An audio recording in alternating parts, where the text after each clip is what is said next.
Um, all right, well, today we're going to be introducing this topic. And, you know, it's a topic that we hear about a lot, and this idea of the Holy Land, which, you know, based on the stuff that's been going on there for the last 3,000 years, I feel like they should really start calling it something else. But when we hear about Israel, when we hear about Palestine, where does this name Palestine come from? What is some of the history of this area? First thing we got to think about is Israel kind of looms really large in our consciousness. We hear about it a lot in the news. How big is this piece of land? Here is the size of Israel compared to the United States.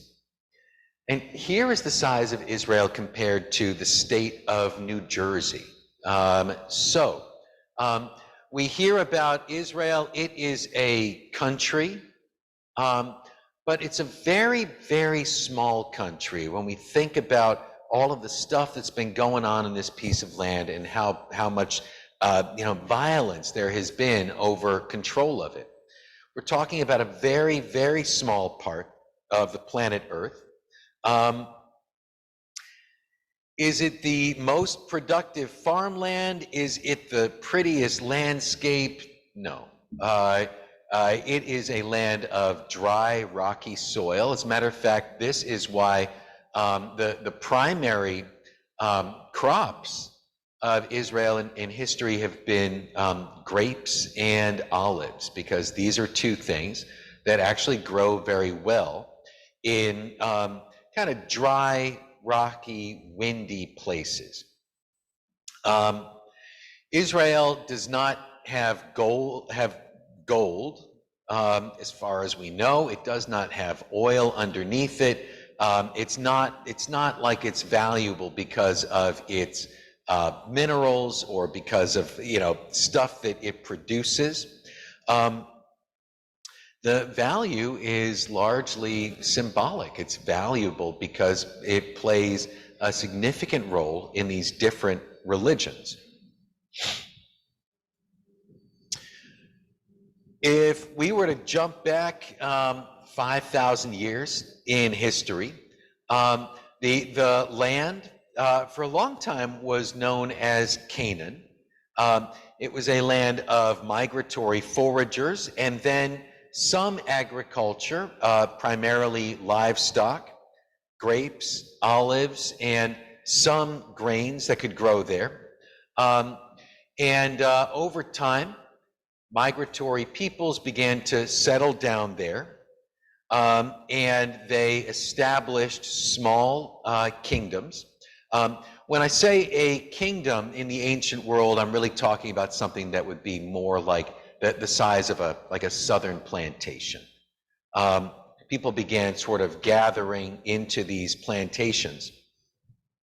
And as soon as the place began producing some material wealth, again, primarily grapes, wines, olive oil, the Egyptians sent an army and invaded it. And so it became a colony of the Egyptian Empire. It was a colony of the Egyptian Empire for a couple hundred years. That essentially meant that the rulers of these little cities, and there were about 30 of them, about 30 little cities in the land of Canaan. And each one of the rulers made a deal with Egypt in which they would send a percentage of their wine and their olive oil that they produced. If they did not send a percentage, the Egyptians would send soldiers again and would just destroy the whole thing. As part of the deal, these city rulers, if they sent a percentage, if people started if the natives started rising up in any kind of rebellion, then the Egyptians would protect their investment by sending soldiers. So this is what it meant to be a colony of Egypt. It was essentially that, Egypt with its own people and its own military were able to draw additional wealth from these 30 little nation states of Canaan. Then we see the arrival of a group of immigrants, refugees, runaway slaves, not only from Egypt, but also from Mesopotamia, also some from Syria.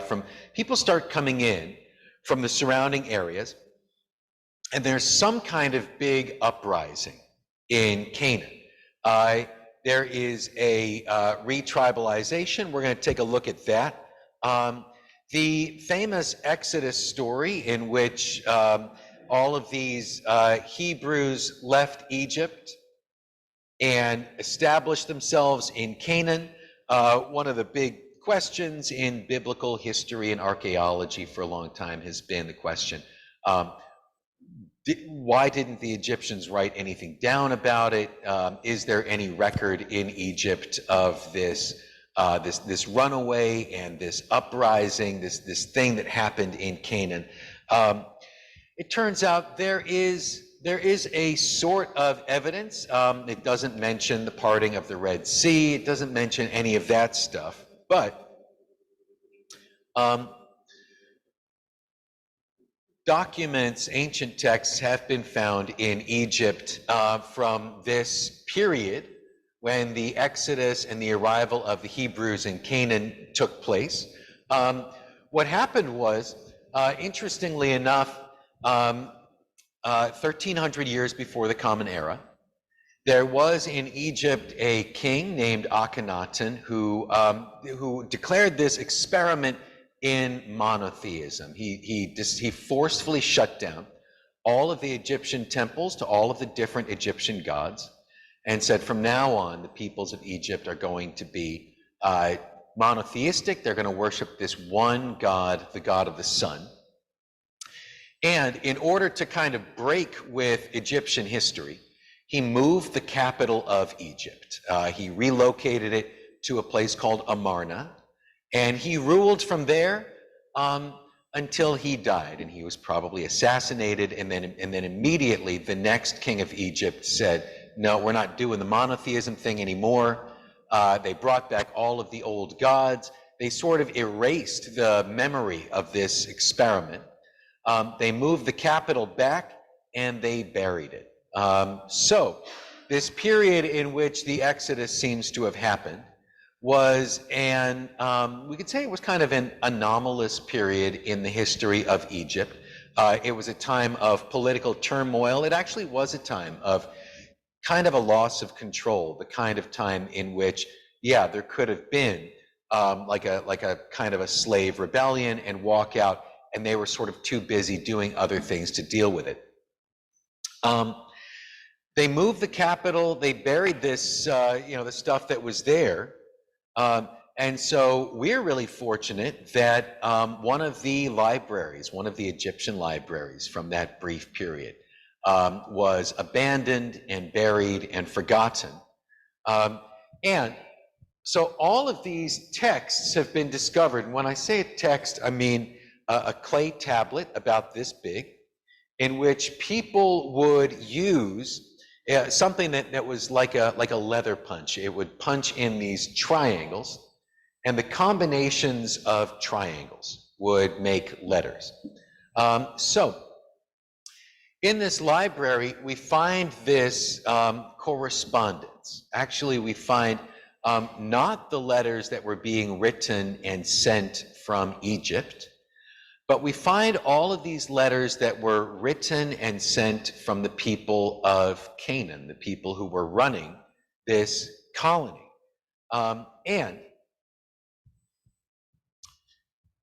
these people, the people running these 30 nation states of Canaan, were writing letters to Egypt saying that some group of people, these people that they referred to as the Habiru or the Hebrew, which was their word for the renegades, the runaways, they keep writing to Egypt and saying that these runaways are showing up in Canaan and they are disrupting the flow of taxes. They're trying to send their olive oil and their wine and their wealth to kind of pay their taxes to Egypt. Egypt, the supply lines are getting disrupted. The caravans are getting hijacked by these people who they refer to as the runaways. They keep writing and saying, Egypt is supposed to be sending soldiers to kind of protect this supply. However, Egypt isn't doing it because they are dealing with their own turmoil of these kind of rapid changes from like a polytheistic rulership to monotheism and then back to polytheism again. So the best non-biblical evidence that we have for the Exodus and the arrival of the Hebrews in Canaan comes from these letters. These are kind of desperate letters. For example, one of them has been translated: "To Pharaoh, my lord, may it please Pharaoh to send archers needed to reinforce the garrison. Facing no opposition, the Habiru boldly plunder the lands of Pharaoh. The only hope Pharaoh has to keep his lands under control is if archers are sent this year." Another letter sent to Egypt reads, "Let Pharaoh know that the Habiru have fought all the lands that have been at peace with me. Gezer and Ascalon and Lachish they have settled for themselves. Will not Pharaoh send soldiers? Since Pharaoh's withdrawal of soldiers, no one obeys me. My only desire is that the chiefs of the Habiru be subject to Pharaoh's rule, but they are arrogant, bursting forth from the borderlands into my domain. Will there not be soldiers from Egypt?" Here again, they're talking about these people that they refer to as the runaways, the renegades who are now kind of flooding into Canaan. They're hiding out in the wilderness, in the places between the cities. And then every so often they are attacking the cities. Another Canaanite ruler writes that the land of Pharaoh is being lost, that these people are now beginning to take over the cities, that the governors of the cities are being killed off in their own city gates, and that the servants, the farm workers, are beginning to kind of join this movement. And one last letter written from one of these Canaanite kings to Egypt. "My city was faithful to the king. Governors of other cities have bowed down, going away from the land quietly. Now we do as well. The lands of Labiah and Salabimi are inhabited by the Habiru chiefs. A servant was sent to collect tribute, and the Habiru say, 'Have we not dwelt and toiled upon this land? The garrison commanders have deserted, and now so do we.'"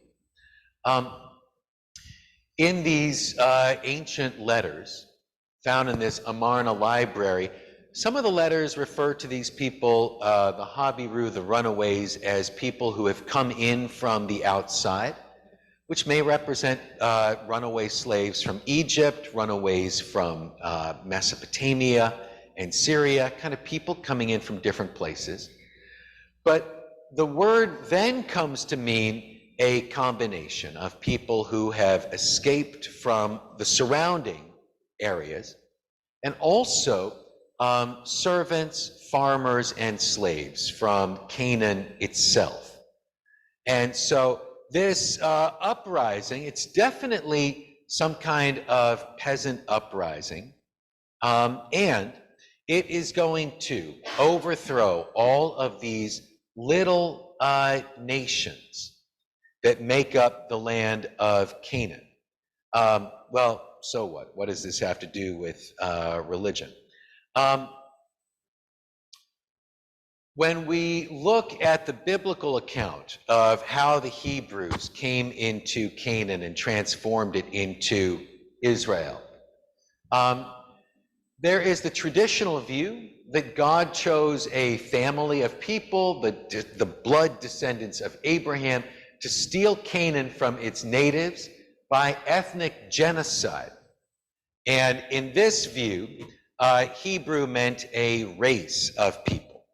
But there is also archaeological evidence that gives us this other story in which, in the name of God, there was this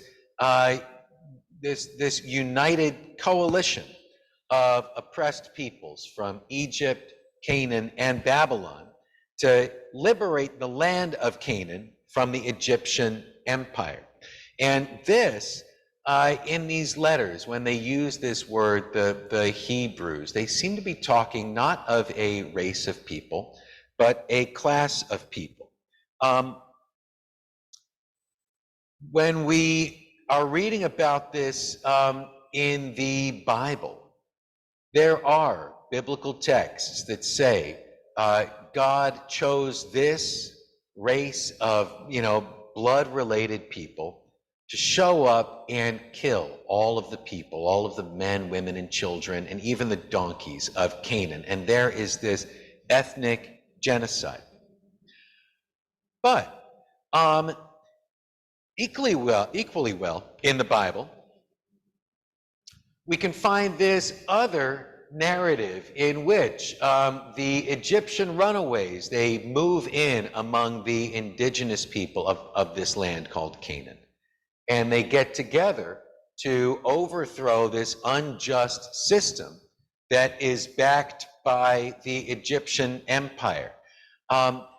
These biblical texts, particularly in the biblical book of Joshua, the biblical texts that talk about taking Canaan through this ethnic genocide, these texts have caused a great deal of trouble throughout history. And unfortunately, there are places where someone can open up the Bible and say, the Bible says that it is okay, that it's okay to take away somebody else's land by killing all of the people, if you feel that this land is something that God wants. However, there are other texts in the Bible, and there is also archaeological evidence to kind of back this other story, a story in which this movement that happened, this Exodus movement and this Israel movement, that it was born of kind of people, sort of joining together against this common threat of Egypt.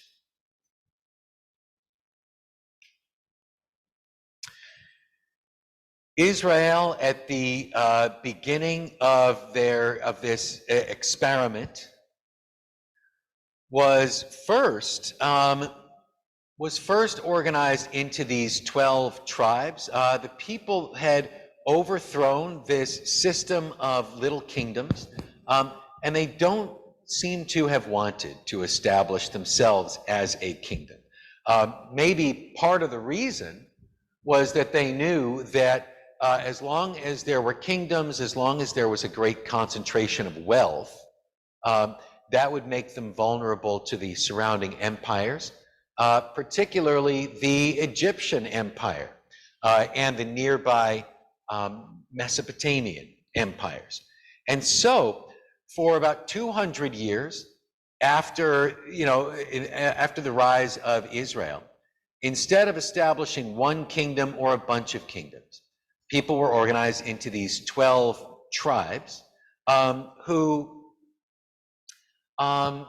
seem to have been kind of a mixed multitude of people, but one of the ways that they showed their connection, one of the ways that they showed their alliance, was by kind of telling stories of having this common tribal ancestor. This seems to be when we get the stories of Abraham and all of these different tribes being related through him. As long as they were kind of scattered into these small tribes. It was really difficult for any of the surrounding nations to get a foothold there or to turn the place into a colony. Somebody could show up and say, yeah, we're going to kill your king unless you give us, a percentage of your wealth. And the people would just say, no, we don't have a king. We don't really have any wealth. We don't have any gold. We don't have a lot of stuff.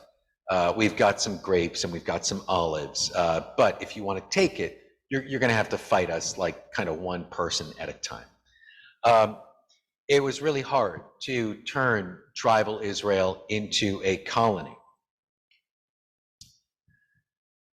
The major change in Israel came with the Philistines. Now, the Philistine, it means the people of the sea. The sea people came. They seem to have been pirates who it was like people in Greece who were just kind of like too mean and nasty to get along. The Greeks just kind of like chased them off into the sea. They said, why don't you build boats and just go somewhere else? Start your own kingdom. And so these sea pirates spent some time just going around and looting and pillaging and doing pirate stuff. And then they decided, yes, we are going to start our own country. They came and attacked Egypt. They decided, we're going to take over Egypt by sea. And the Egyptians defeated them. They sent them away. Then the Philistines regrouped, the sea people, the pirates, they came back. They attacked Egypt again. They said, no, we're really going to do this. The Egyptians defeated them again and then said, hey, stop attacking us. You're not taking over Egypt by sea. But the Egyptians told them, if you want to go attack somebody and start your own country, do it here. Go to this place, which had been an Egyptian colony and is now just this sort of mess of tribal peoples. And so the sea people, who we don't know what they called themselves, but they were known as the sea people, the Philistines, they came to invade. And these pirates were incredibly strong. They kind of blitzed this whole area and managed to take it over very quickly. And then once they'd sort of set themselves up on the shore, they start pushing inward. And their goal is that they are going to take over this land. They're going to enslave the population. They're going to become a kingdom. And as a result of this pressure, the peoples of these different tribes, they decide that they need to form this big coalition army. And they put this coalition army behind a warrior named Saul, who is leading them, and he's doing pretty well. Then Saul begins to become very paranoid that one of his kind of celebrity lieutenants named David is going to kill him and is going to take the thing over and make himself a king. David, who is kind of keeps switching sides. Sometimes he goes over and fights for the Philistines against the Israelites. Sometimes he fights with the Israelites against the Philistines. He's kind of drifting around. He does become very famous, and eventually Saul does get killed on the battlefield. The Bible has some conflicting accounts of it, but what we know for certain is that Saul was surrounded and killed on the battlefield, and then a couple of minutes later, David shows up wearing Saul's clothes. It looks like Saul's paranoia was kind of well-founded, and this guy David probably did kill him, and then took over. David's going to do pretty well against the Philistines, and he's going to hold on to that military power. And when the Philistine wars end, he is going to combine. He's going to combine all of these 12 tribes into this one kingdom. He's going to start amassing wealth. He's going to start amassing power. And as soon as Israel gets wealthy, the empires show up again. In this case, it's the Assyrian Empire. They show up. They invade. They get their hands on the king. They say, now you need to start giving us a share of your produce, your economic agricultural produce, or else we're going to kill your king. The king and his people, of course, they say, like, yes, we'll pay whatever you want. We'll start paying taxes to Assyria. And the Israelites kind of find themselves now kind of crushed under this double taxation of being a small nation under this empire. And this is when we start to see this. The priesthood, instead of saying that the Assyrians invaded because God couldn't handle them, they respond by blaming the peasantry. They say, look, this is all the fault of the poor people. It's because they party too much, which, continues, when we have big problems in the world and we ask our religious leaders, like, why has this happened? They say, like, well, it's not because of corporate exploitation and environmental degradation. God is just going to destroy the world because of poor people and their, whatever, sex lives.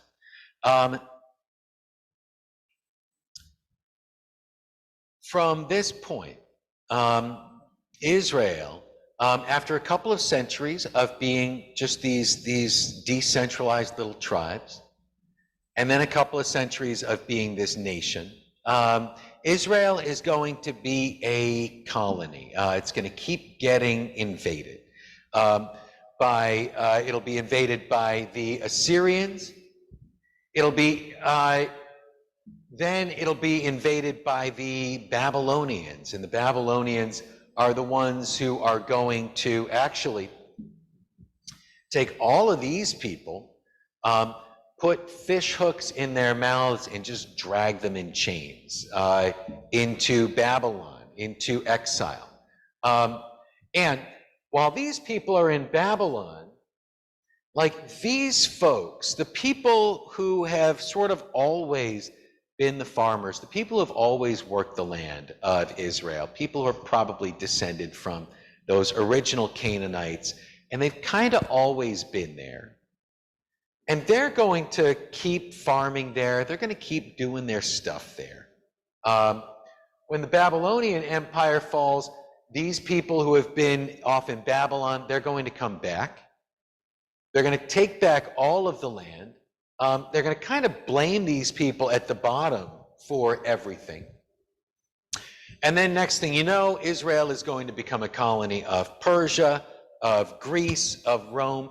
And as these things happen, as this land keeps getting kind of taken over again and again and again, the one thing that's pretty much constant is that there are always just the natives of the land, the people whose names don't make it into the documents, people whose names don't really make it into the Bible. It's just the people who keep farming those olives and the grapes, and whose lives are just barely touched by the bigger political scene or by the religious changes that it brings about. At the start of the Common Era, 2,000 years ago, Israel was a colony of Rome. Pompey Magnus, the great Roman general, had marched an army up to Jerusalem, and the city and the nation surrendered. Rome is going to rename the colony. They're going to call it Judea. It means the land of the people of Judah. It's from Rome. It's from Latin that we get this word, Judea, or the Jews. It is going to be a Roman colony for a while. Everything here you see in red is a Roman colony. So this wasn't like the jewel in Rome's crown. This was one thing that they had. It was a source of some wine, some olive oil, and also its most prized export was a fish paste called garum, which was like ground up fish in vinegar, and you could put it in a pot and you could like squeeze it onto your bread. I mean, whatever. But the people, the Romans really liked it, and it was a cheap way to feed the army.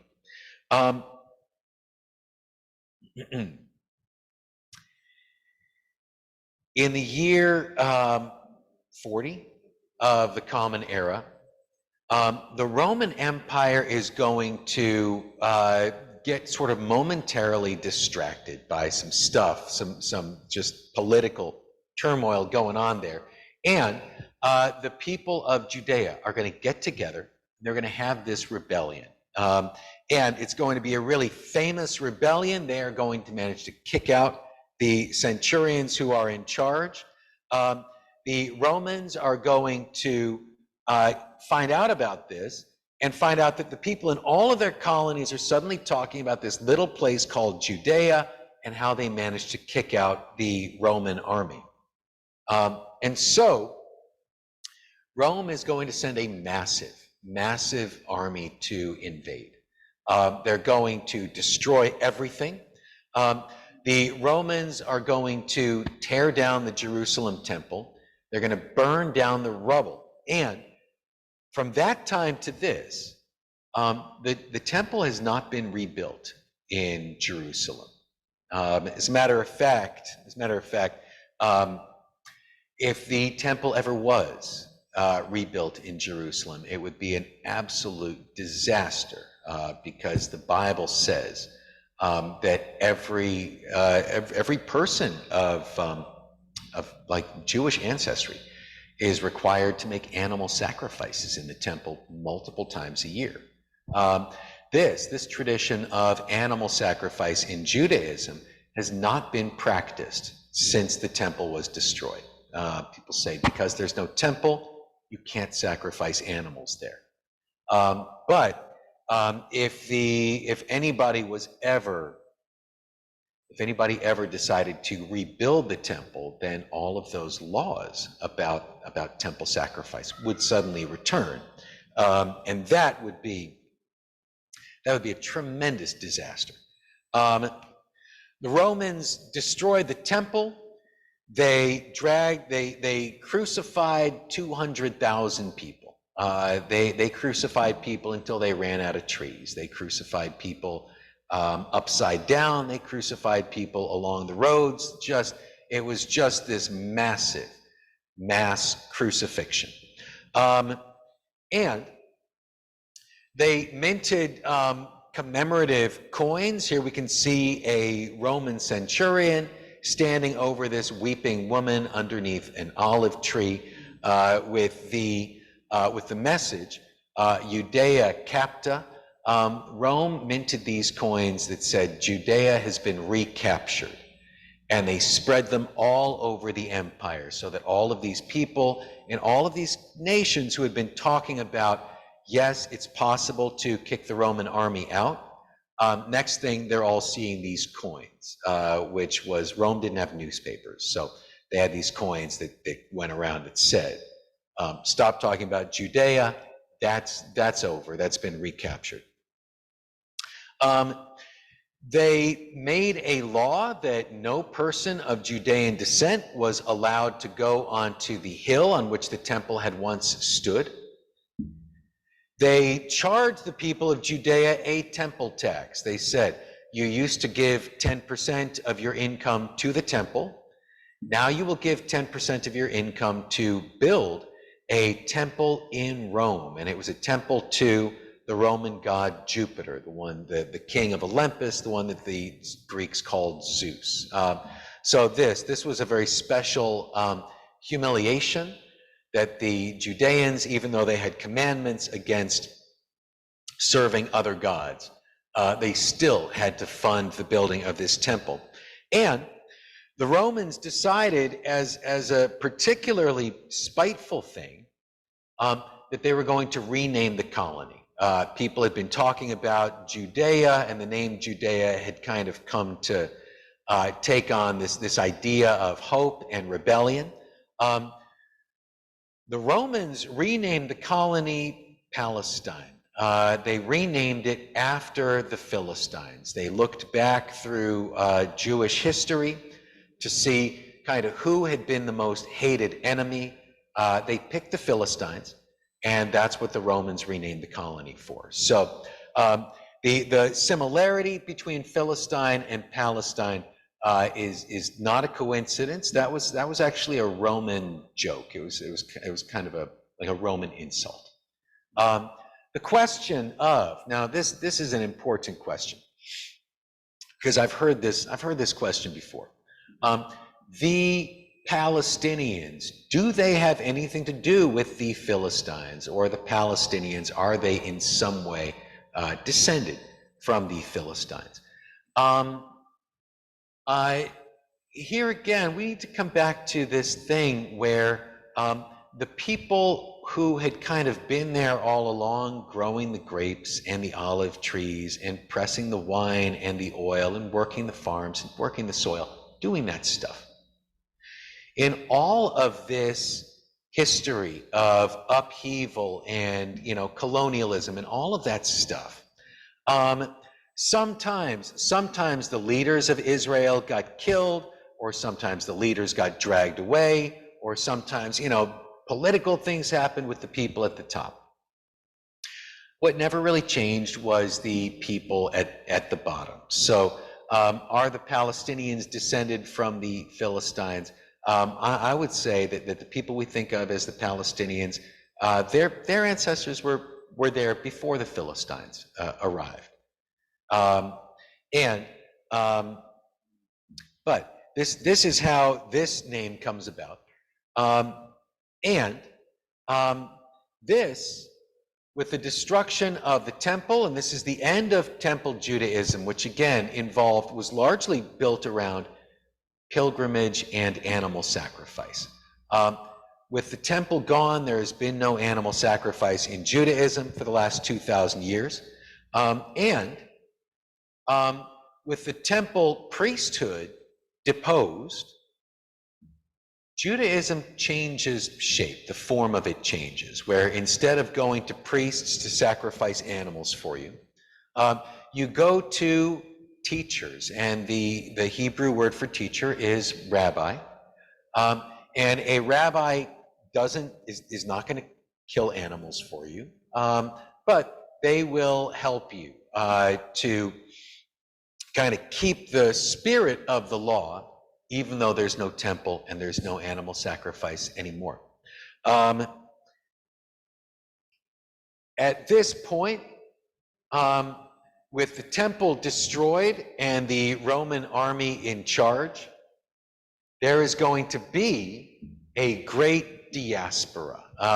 This is when a lot of the people that we know of as the Jews, now that they're no longer kind of anchored by this temple, they're going to leave, and they're going to kind of spread throughout Europe and the Mediterranean, and they're going to start setting up their own little villages.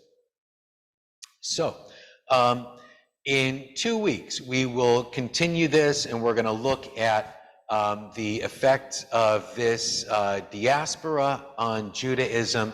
Then we're going to look at anti-Semitism in Europe, look briefly at the Holocaust, and then at the establishment of the nation-state of Israel.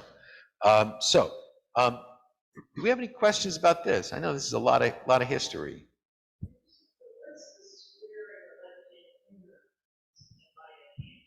Oh, this says areas of Jewish settlement.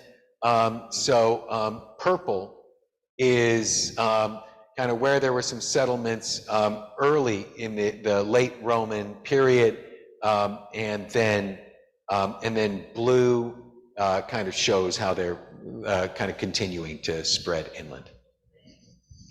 Mm-hmm. All right, good. So we will continue this in, because I think I'm back second Sunday in November, so I think I'm back here in 2 weeks. So thank you very much. I look forward to continuing.